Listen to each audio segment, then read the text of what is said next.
Tourism conclave का रुख करते हैं। भारत 24 के सीईओ जगदीश चंद्र जी मौजूद हैं, लेकिन फर्स्ट इंडिया न्यूज के सीईओ और मैनेजिंग एडिटर पवन अरोड़ा जी क्या कुछ कह रहे हैं, सुनिए सर। 2030 तक राजस्थान का क्या स्वरूप होना चाहिए, उसको लेकर के एक मिशन 2030 की घोषणा की और उसमें जितने भी राज्य सरकार के प्रमुख विभाग हैं, उन सब विभागों ने आज उनका क्या स्टेटस है, आने वाले समय में 2030 तक उनकी क्या योजनाएं होनी चाहिए, क्या रोड मैप होना चाहिए, किस हिसाब से हर विभाग को अपनी योजनाओं पर अमल करना चाहिए, उसको देखते हुए एक योजना तैयार करने के दृष्टिकोण से अलग अलग विभागों के कार्यक्रम आयोजित हो रहे हैं।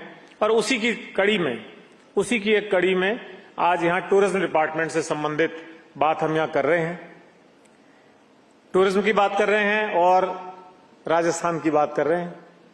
तो राजस्थान की जो पारंपरिक छवि थी कि राजस्थान एक मरु प्रदेश है, राजस्थान एक डेजर्ट प्रदेश है, वो छवि मैं समझता हूं बहुत लंबे समय से टूट गई है। राजस्थान में जो टूरिस्ट आता है, ट्रेडिशनली टूरिस्ट आता था, वो आता था यहां के महल, किले और पुराने राजमहल देखने के लिए वो टूरिस्ट आया करता था। लेकिन धीरे धीरे राजस्थान में भी बहुत सारे सर्किट्स डेवलप हो गए। चाहे हम उसको कहें कि वो धार्मिक पर्यटन के लिए आता है, चाहे हम उसको कहें कि वो वाइल्ड लाइफ के लिए आता है। वाइल्ड लाइफ के भी यहाँ पे कम से कम 4 तो टाइगर रिजर्व हो गए और जयपुर सहित कुंभलगढ़ और बाकी जगहों को मिला लें तो करीब करीब 4 ही लेपर्ड के सेंचुरीज यहाँ पे हो गई हैं। तो चाहे वो एडवेंचर टूरिज्म के लिए आए, चाहे वो लेक्स में आए, चाहे वो शॉपिंग के लिए आए, जो यहाँ का वर्ल्ड सिटी है खासतौर पे, उसमें जोहरी बाजार है, अलग अलग विशिष्टता लिए हुए सारे बाजार हैं, उनके लिए वो टूरिस्ट यहाँ पे आता है। इसके अलावा कई तरह के अर्बन हाट और शिल्पग्राम, ऐसे कॉन्सेप्ट भी आपको राजस्थान में देखने को मिलते हैं। और अब धीरे धीरे डेस्टिनेशन वेडिंग के रूप में मैं समझता हूं राजस्थान पूरे देश में दूसरे स्थान पे है। और कुल जितनी डेस्टिनेशन वेडिंग होती है उसका 70% डेस्टिनेशन वेडिंग, जो बहुत बड़ा नंबर है, बहुत बड़ा फिगर है, वो राजस्थान में होती है। इन सारी चीजों को देखते हुए हम ये तो मान सकते हैं कि राजस्थान में टूरिज्म का पोटेंशियल बहुत है। बात सिर्फ इसको ऑर्गेनाइज करने की है। और खास तौर पे जब हम मिशन 2030 की बात करते हैं तो हमें टूरिज्म के क्षेत्र में एक ऐसा प्लान क्रिएट करना चाहिए जिससे हम, जो टूरिज्म का मकसद है बेसिकली, एक बात और है कि टूरिज्म का मतलब ये नहीं है कि कोई भी व्यक्ति जयपुर आया और वो अनऑर्गेनाइज ढंग से कहीं पे घूमता हुआ निकल गया, कभी बाजार चला गया, कभी किसी मंदिर चला गया, कभी किसी किले में चला गया और वो अपनी विजिट पूरी करके चला गया, तो वो टूरिस्ट है। आज जमाना पैकेज का है।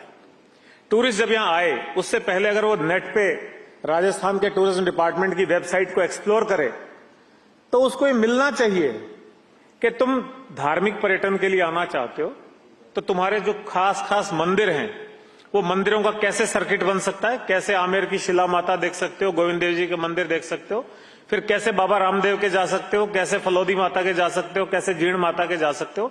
एक सर्किट पूरा उसको वेबसाइट पे मिलना चाहिए। अगर आप रूरल टूरिज्म के लिए आ रहे हो, आप गांव की जिंदगी जी के देखना चाहते हो, तो उसके लिए कहां कहां किस सर्किट से आपको आना होगा, ये आपको देखना चाहिए। अभी हाल ही में गांधी म्यूजियम और गांधी आश्रम की शुरुआत हुई है सेंट्रल पार्क में। ऐसे ही बैठे बैठे एक विचार आता है, क्यों ना एक पैकेज ऐसा भी हो, एक दिन के गांधी।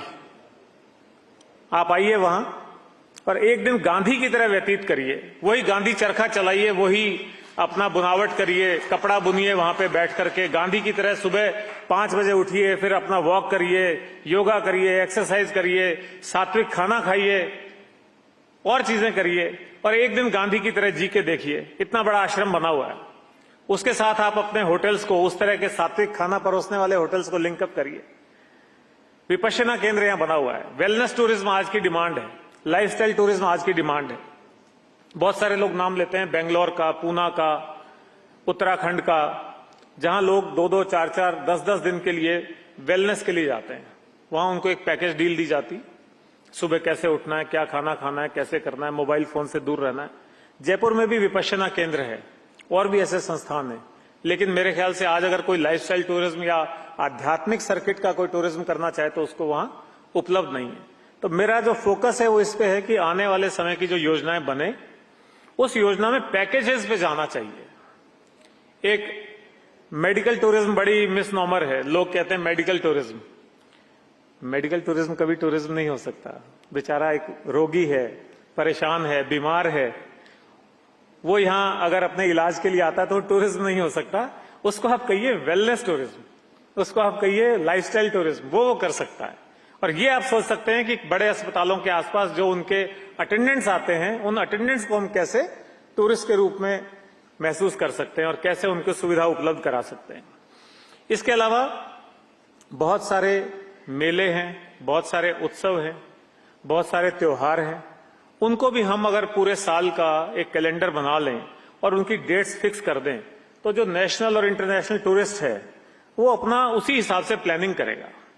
मुझे याद आता है सिडनी हार्बर पे एक आतिशबाजी हुआ करती है 31 दिसंबर को, और पूरे विश्व से लोग उस 10 मिनट की आतिशबाजी को देखने के लिए जाते हैं। वो इतनी यूनिक होती है। तो यहां भी दीपावली होती है, यहां भी होली होती है, यहां भी और दूसरे त्योहार होते हैं।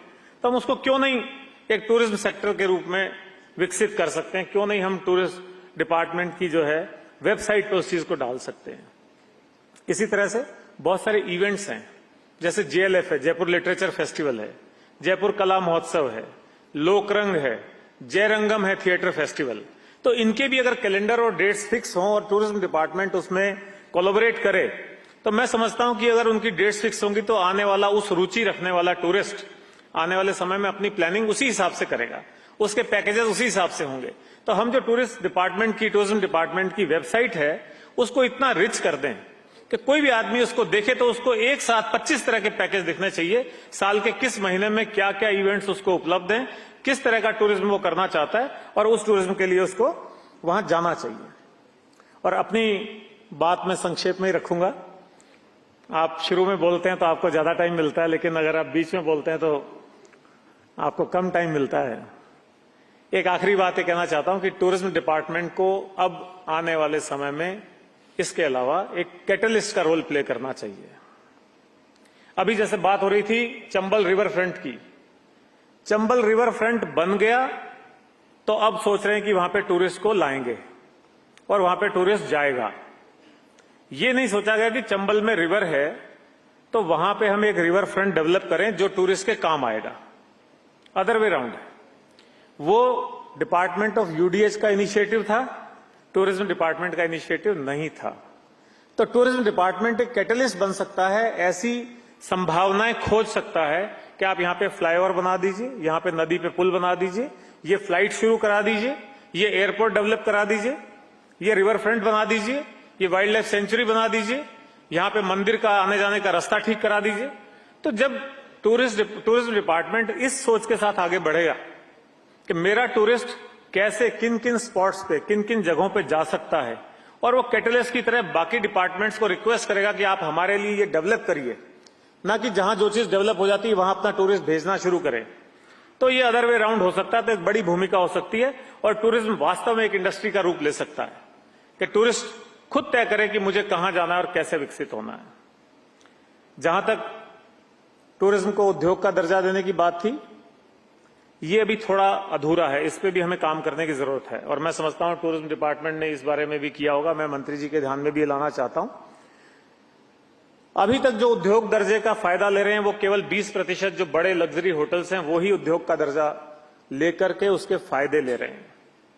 जैसा पहले अमीन कागदी जी कह रहे थे कि जो बड़े होटल हैं जिनका करोड़ों रुपए का बिजली का बिल आता था, उनको हर महीने 20 से 25 लाख रुपए की बचत होना शुरू हो गई है। लेकिन जो छोटे होटल हैं वो अभी भी अपनी लैंड यूज की प्रॉब्लम से जूझ रहे हैं। उन्होंने छोटे होटल आवासीय इलाकों में खोल रखे हैं, दूसरे कॉमर्शियल इलाकों में खोल रखे हैं, लेकिन उनका लैंड यूज चेंज नहीं हो पाता है। लैंड यूज चेंज नहीं होने पाने की वजह से उनको होटल का दर्जा ही नहीं मिल पाता है, तो उद्योग का दर्जा मिलना तो बहुत ही दूर की बात है। मेरे ख्याल जो साथी होटल इंडस्ट्री से यहाँ बैठे हैं वो इस बात की तायद करेंगे। स्टेट में 10 से 12 हजार बजट होटल्स हैं और जो आम टूरिस्ट है, डोमेस्टिक टूरिस्ट है, वो आके उन्हीं होटल्स में रुकता है।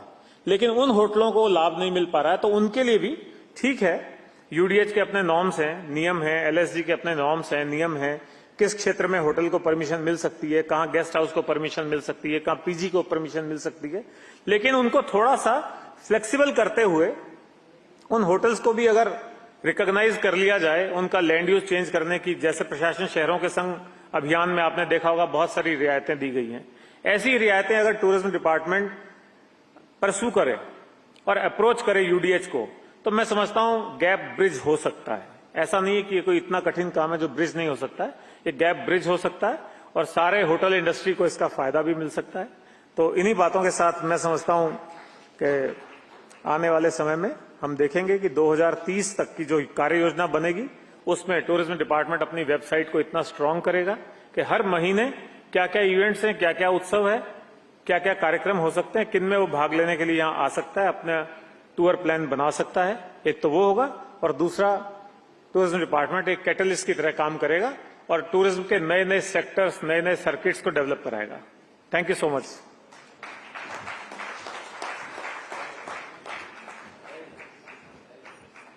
बहुत बहुत शुक्रिया आपका पवन सर। और इसी को कहते हैं, जब हम मिशन 2030 की बात करते हैं तो ऐसे बहुत सारे सुझाव आपकी स्पीच से निकल कर आए हैं जो उस मिशन